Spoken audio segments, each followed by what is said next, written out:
Welcome everyone.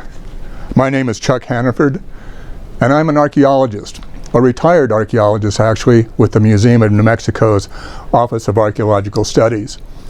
And I'm also a member of the Office of Archaeological Studies Education Outreach Team. And as archaeologists and educators, our goal is to present stories of the past and hopefully inspire people to do more research on their own about New Mexico's incredible archaeological heritage. I know that I was interested in archaeology beginning in kindergarten, so I really feel privileged to have been able to spend a career in studying archaeology. Archaeology is my scientific discipline of choice. Archaeology is the study of the past based on observations, critical observations that we make on artifacts.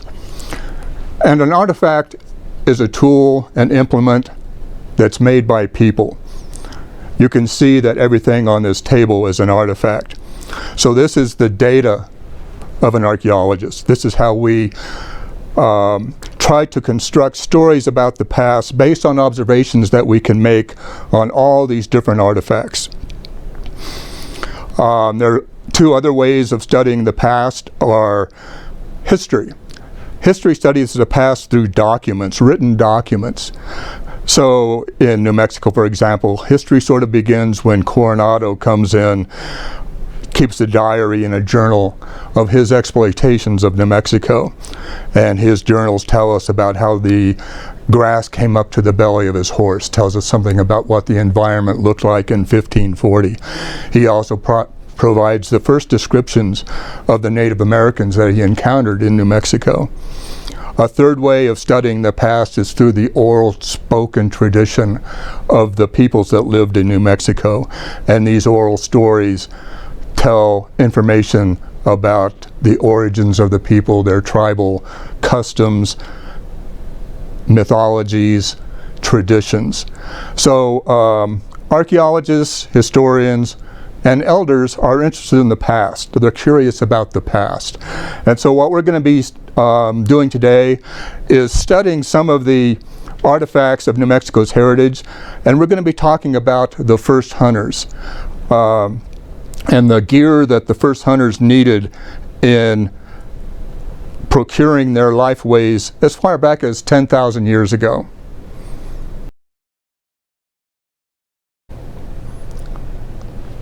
Okay, so let's say we're out hunting buffalo, but we don't encounter any buffalo that day. What we see is a rabbit.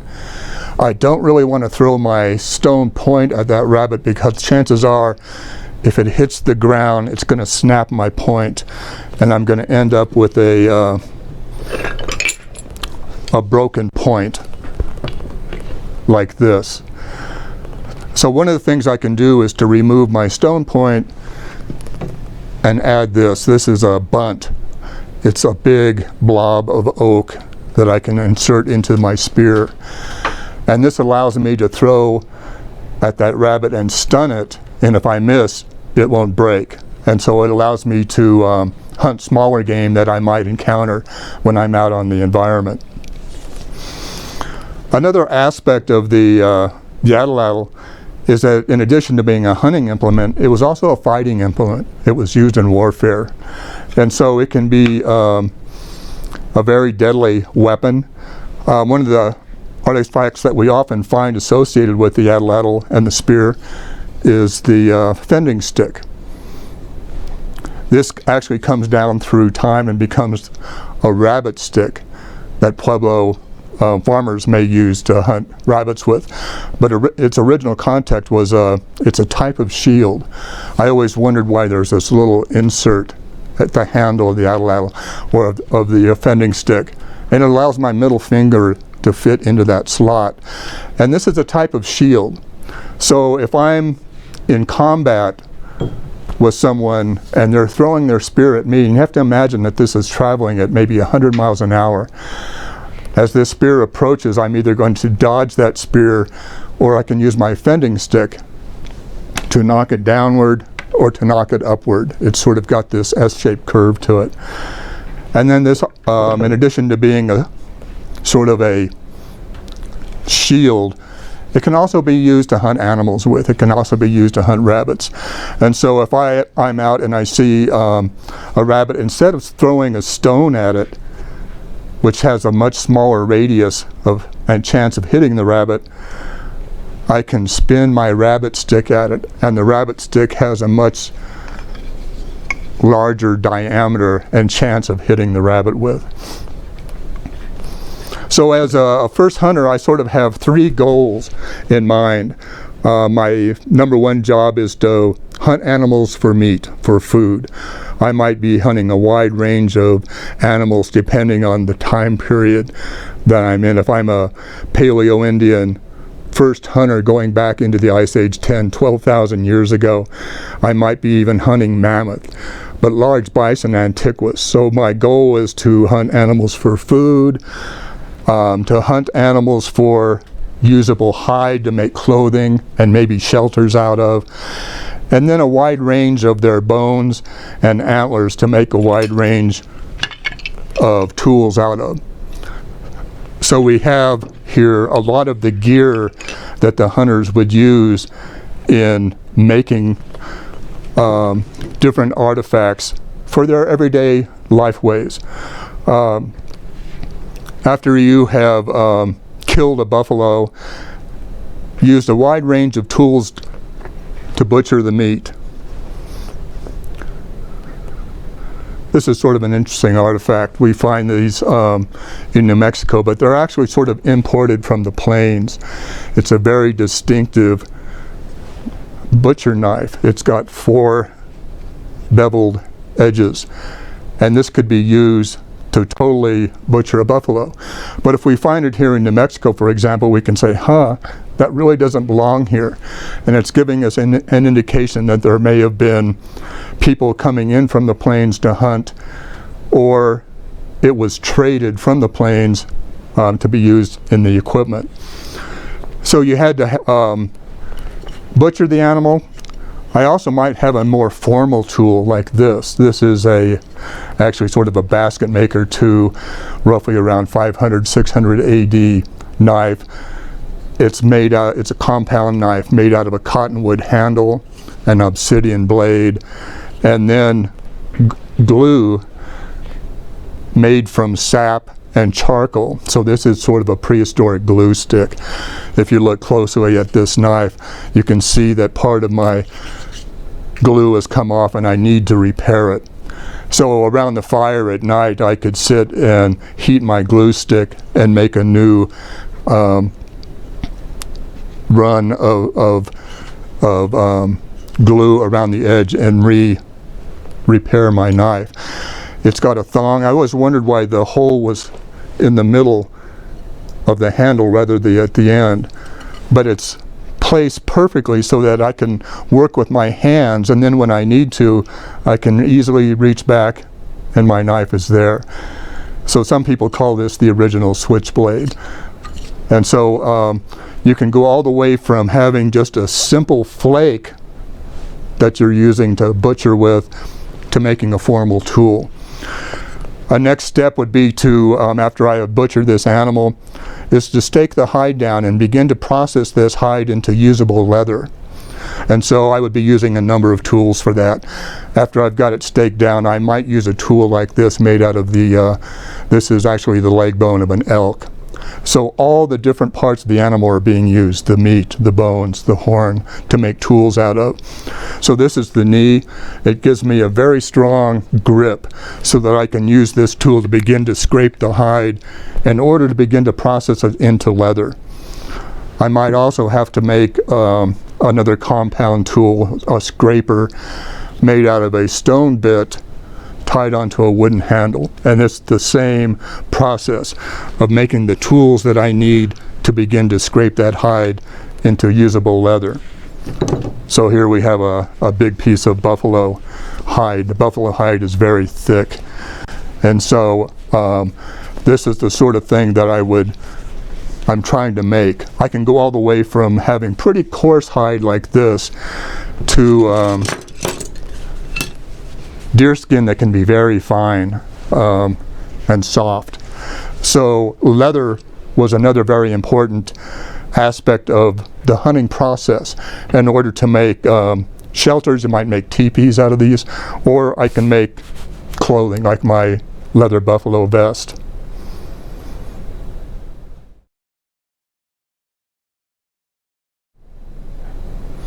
Okay, so we're going to be talking about one of my favorite artifacts that I've learned about the past in New Mexico, but it also applies all over the world, and that is the spear thrower or the atlatl. Now I can go out to school groups all around New Mexico, for example, and I can show students these, the bow and arrow, and they know what these are. The bow is still in our memory. People still shoot bows and arrows, and so it's something that is still in our everyday memory. Actually, the bow and arrow is relatively recent. It comes into New Mexico about 500 or 600 years ago, about 500 and 600 AD.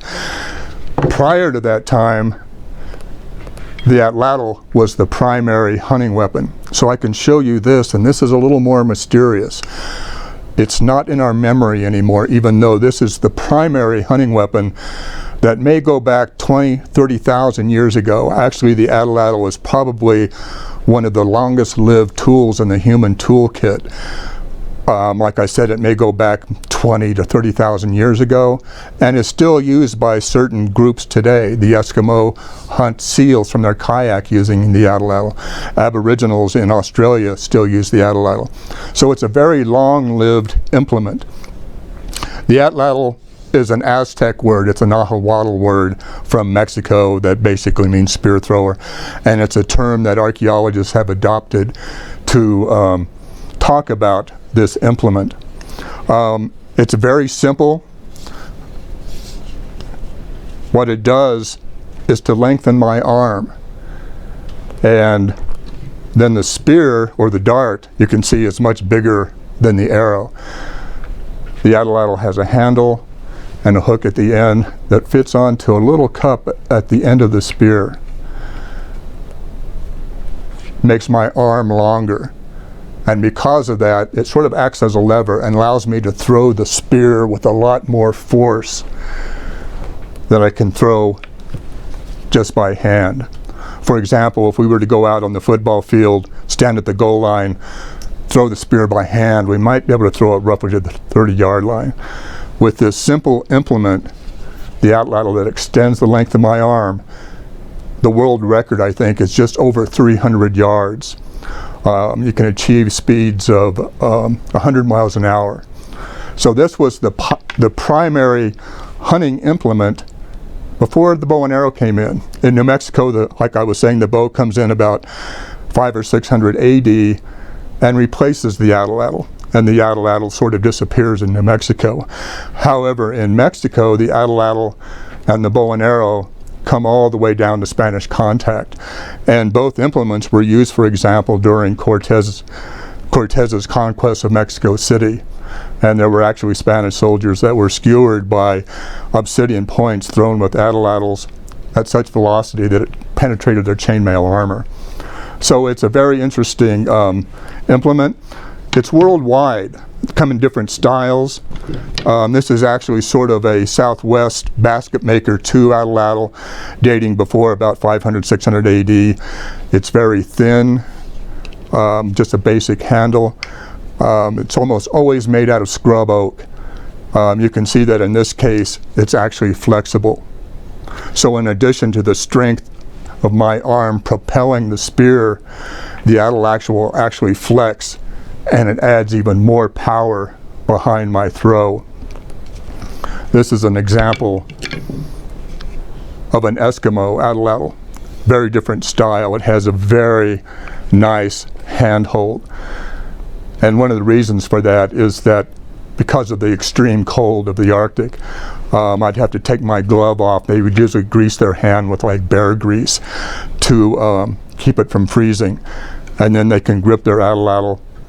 And Eskimos still hunt with the atlatl from their kayaks because they can balance themselves with their left hand with their paddle, freeing their right hand to hunt with the atlatl. So they will often hunt with the bow and arrow caribou on land, and then they would use the atlatl to hunt seals at sea. Europe, like I was saying, has spear throwers that go back to maybe 20, 30,000 years ago. One of the early, very simple examples of an atlatl from Europe is just a branch that has a hook carved at one end and a handle.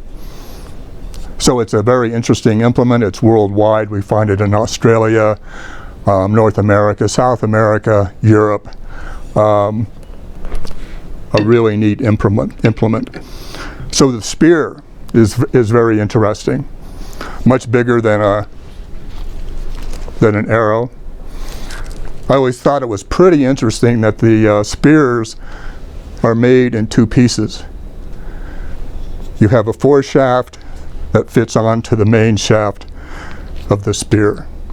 Always wondered, why are they doing that? Why wouldn't you make just one big spear in one piece? And one of the reasons for that is technology.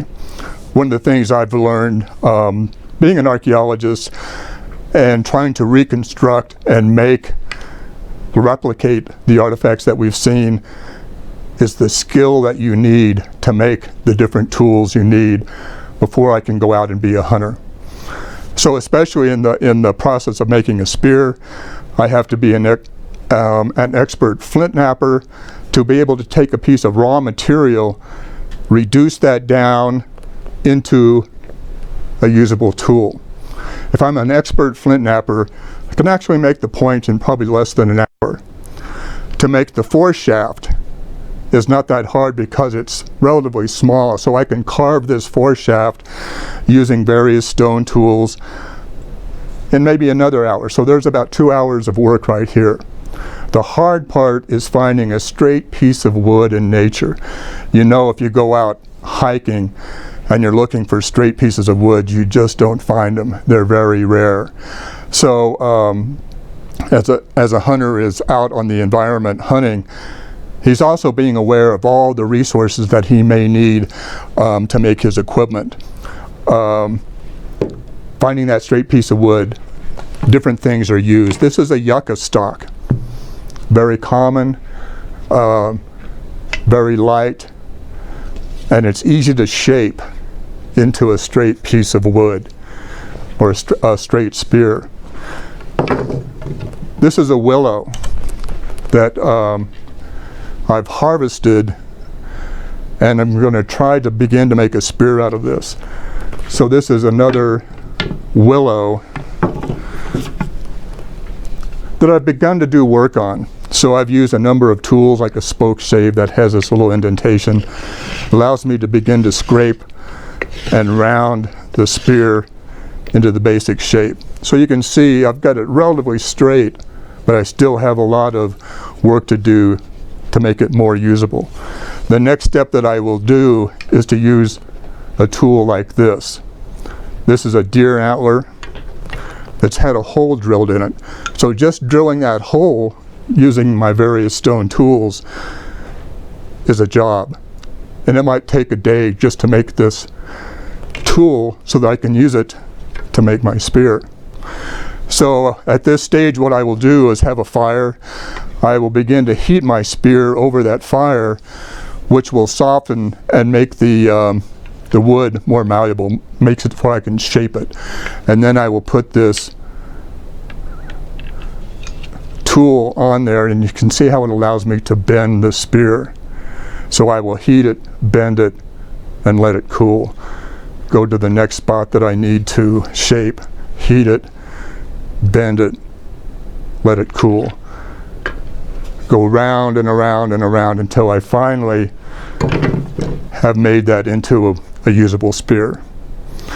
Because it's made in two pieces, a real delicate part of the construction is making the cavity where the foreshaft fits in.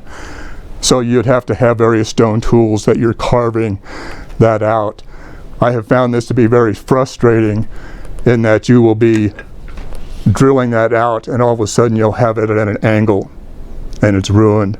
You'll have to cut that off, start a new one so that you can get the main shaft to fit perfectly in there. So making this may take a week. So I didn't want to lose this piece of my equipment. This is where all my energy investment is in. And so one of the reasons that they probably made it in two pieces is so that they don't lose this piece of their equipment. So if you're out hunting buffalo, for example, when you hit that buffalo and it began to run, it would shake your spear loose. And I might have 5 or 6 or more foreshafts in a hunting pouch. I can quickly go up, grab my spear, reload it, and I'm ready to go. When I'm not hunting, I can actually maybe use this as a tool in the meantime, but it's one of those interesting stories that archaeology presents us with, that the first hunters solved that problem by making their spear in two pieces. So again, some of the stories that I've learned dealing with archaeological materials, and again trying to replicate them, is all the different skills that you needed to make a living. You didn't really have the privilege of just going to the grocery store and buying the food that you needed, or going to the Home Depot to find the tools you needed. You had to have the skills to make all your tools, and then you had to know where these different resources were distributed across the environment. Where do I go to find various types of stone? As we were talking about processing the hide, you're also looking at making bone tools. And an interesting thing that you use is sinew. And sinew is sort of a tendon that we find in various animals. And you can see what is interesting about sinew is that it breaks into usable string. And the sinew was then used for sewing. Hunters used it to haft the point onto their foreshaft. And so the sinew is actually sort of a green leather. You can get a string of the sinew, wet it by either chewing it or having it in water, and then begin to wrap it around my point. And then because this is like green leather, it'll actually shrink and will hold that tightly in place. So sinew was something that was used. I might have a hunting kit with a pouch that I keep all my equipment in. And one of the things I might have is like an obsidian preform with the sinew around it. So this is like a piece of my survival kit. If I break a point, it allows me to have the material for making a new tool, and my sinew then is here ready for use. So we're sort of making a wide range of bone tools also. Might have a part of an elk antler. This is a horn, and this is a sort of thing that I can actually then also use with my spear. It's a different kind of sort of projectile point that I can make. So I'm looking at using the whole range of tools or bone from the animal. This is actually sort of the leg bone of an antelope. And this is the sort of thing that I can use tools to make an incision down the center and then break this in half and get usable pieces that I can then make tools out of, like these bone awls.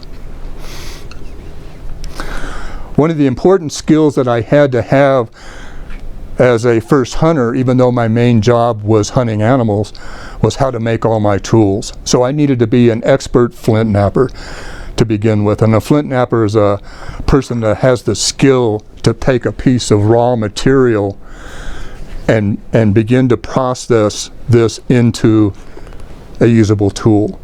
So interestingly enough, the two tools that I need in that process are a hammerstone about the size of my fist and a deer or an elk antler tine.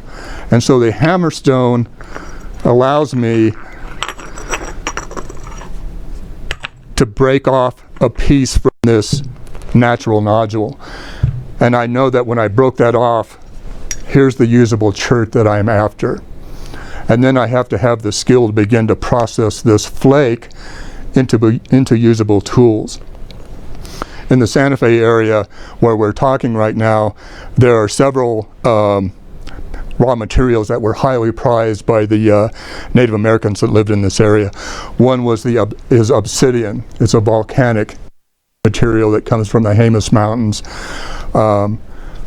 People would have, if they lived here in Santa Fe, there's really no obsidian in this area. So you would have to travel about 40 miles up to the Jemez in order to procure the material you needed for making a wide range of tools. And I had to have the skill to go from a piece of raw material to the initial sequence of shaping it. I would be using my hammerstone to take flakes off, going down to something like this.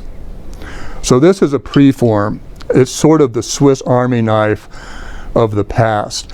I can carry this in my pouch, and I can use these edges as they are. They're very sharp. I can use this as a cutting tool, as a scraper, and then if I need to make a more formal tool, like a spear point, I can switch to my elk antler tine. I can use the back end of this as a hammer to keep shaping it, and then when I get down to the final detailing, I can switch to the point and begin to take off tiny little flakes until I can shape this into any tool that I might need. So there's a wide range of stone tools that I would need to make. It's sort of like wood carving. When you're in the process of flint knapping, you're generating a lot of just flakes. These flakes are razor sharp. So I can use a flake as a cutting implement and then just throw it away. I don't need to really transform this into a formal artifact like this. Or I might need to make a wide range of tools. This is a stone awl that is sort of the same as a bone awl. This is what I'm using to make holes in leather. The leather is sort of usually too thick just to push a needle through. So you have to begin your sewing process with bone awls and making holes in the leather. So there's a wide range of stone tools I would need to make. You get a lot of sort of spoke shaves where you have a little indentation, and this is what allows me to begin to carve my spear down, get the basic shape. So a wide range of stone tools. Archaeologists are very interested in the types of material that was used because it gives us an idea of the range of the hunters or the trade that they may have been involved with. Again, when we're looking at sort of the Santa Fe area here in New Mexico, one of the prized materials is obsidian. We also get pedernal chert that also comes from the same mountain range, as sort of from the north edge of the Jemez Range, and was highly prized to make making tools out of. In the Santa Fe area itself, we get Madeira chert. It's a very distinctive red color. Basalt. Again, basalt is a igneous material. I would know that if I hit this cobble right there, this flake would come off. And then I could use this flake as a cutting tool and throw it away, or I could keep using my hammerstone and begin to shape this flake down into a usable tool. So we're always looking at the range of the materials that show up on a site because it gives us an idea of sort of the range of the territories of the people. This is one of my favorites too. This is a very distinctive, almost butterscotch material. It's a chert from the Chusca Mountains called Washington Pass chert or Narbona chert. Very distinctive orange color. So if it showed up on a site here in the Santa Fe area, I would not be able to say, aha, that doesn't belong here. And it gives us an idea sort of trade or the range of the hunting territory that people may have been exploiting. Another one of my favorite materials is Alabates chert. It's a very distinctive color, but it's not native really to the Santa Fe, New Mexico area. It's from Amarillo in Texas. And you get these beautiful, very distinctive tools made from it. If you see this you know right off the bat that, that's alabate, that's from Texas. What's it doing over here in this area? So a wide range of the stone tools that were needed to make wooden tools, to put it all together so that I could make a living as a hunter.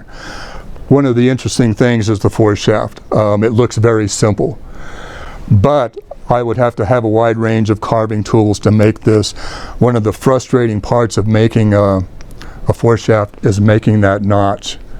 So you'll be carving this out, and then all of a sudden you'll have it too big and it doesn't fit, and so I'll have to make a new one. I can adjust the point size, but I can't really adjust that notch size.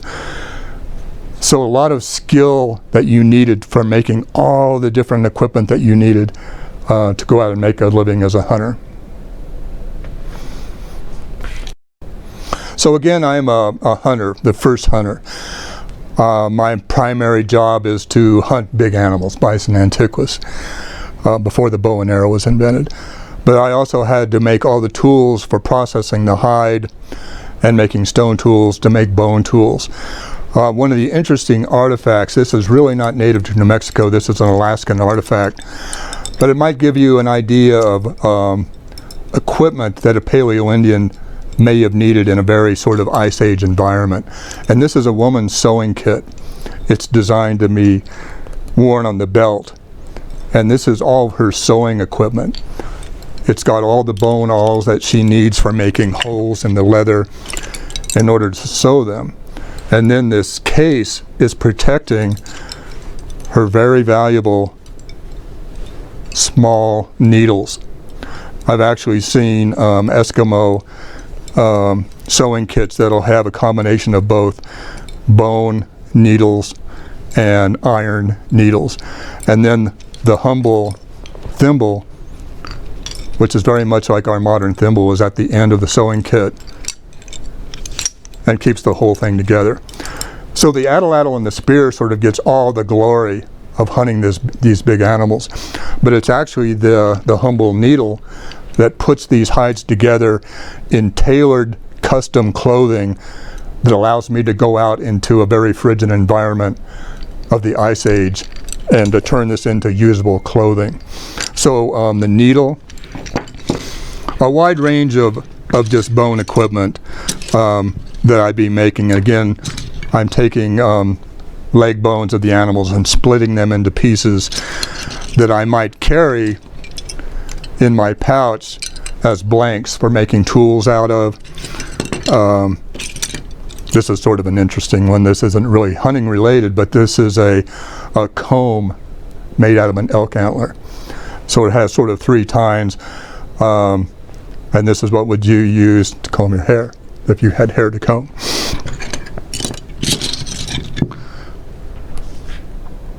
So that's sort of an overview of what I have to say about one of my favorite implements that I discovered as an archaeologist, the atlatl. And you just don't study the atlatl, you study the whole range of hunting gear associated with the atlatl. So I hope that this has given you some inspiration to go out and continue the research. There's a lot of YouTube stories on the atlatl and the equipment. It's a very fun instrument to make. It's a fun instrument to throw. I like it better than the bow and arrow. It takes a lot of practice to get proficient at it, but the atlatl. So I invite you to go and continue your studies into both the fascinating range of what you can learn, the stories you can learn from archaeology, and specifically something like the atlatl. Thank you very much for coming. So an interesting aspect of the atlatl spear is that it breaks into 2 pieces. Have a foreshaft that fits into a socket of the main shaft of the spear. And this allows you to maybe change points when you're in the field. Or if I see different kind of animals, I might change my stone point to a bunt. It's a very ingenious adaptation that the prehistoric hunters made in the making of their spears.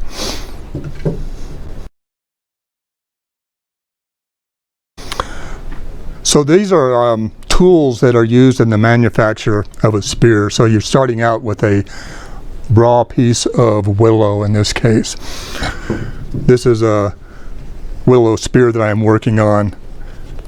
I can use everywhere from a knife to begin to shape this, and then spoke shaves that are a little indentation that allows me to begin to round and shape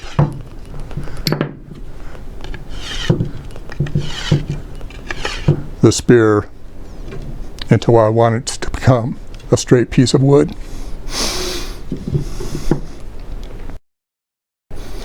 Point styles change through time. So one of New Mexico's prize points are both the Clovis point and the Folsom point. And these are Paleo-Indian points that are going back pre-10,000 BC. And were first found in New Mexico. The Clovis point was found in Clovis, New Mexico. It's a very distinctive, larger point. But they're distinctive for having a flake or a flute channel removed from each side. The Clovis point is a little larger. The Folsom point was also found in New Mexico, in northern New Mexico, at Folsom, New Mexico. Very similar point. It's got a large flute or flake taken off of both sides. And so when we find these, we can say, aha, we're looking at a certain time period. Archaeologists are always looking at trying to find what time period we're dealing with. And then as we come down through time, the styles change completely into like a corner notch point. And these might date to 1000 BC. And then around 500 AD, these become smaller and turn into the arrowhead that we're sort of familiar with today. So the hunters had to have the skill of hunting the animals, then they had to have the skill of making stone tools, for making hides, for making bone tools. So I think one of the lessons that I've learned as an archaeologist is all the different skills you needed to have. So one of the resources that are used are bone and antler. So we looked at this earlier. This is the leg bone of an elk used in processing the hide of the animal into usable clothing. This is the sewing kit and the bone awls and needles and thimble that is used for making the hide into usable clothing. Taking the leg bones, splitting these in half and in quarters in order to make a wide range of bone awls and tools that put the whole kit together, all the way down to making a comb. So again, this looks fairly simple, but I am having to make all the stone tools that I need to then carve that antler into this usable tool, and it's a lot of work.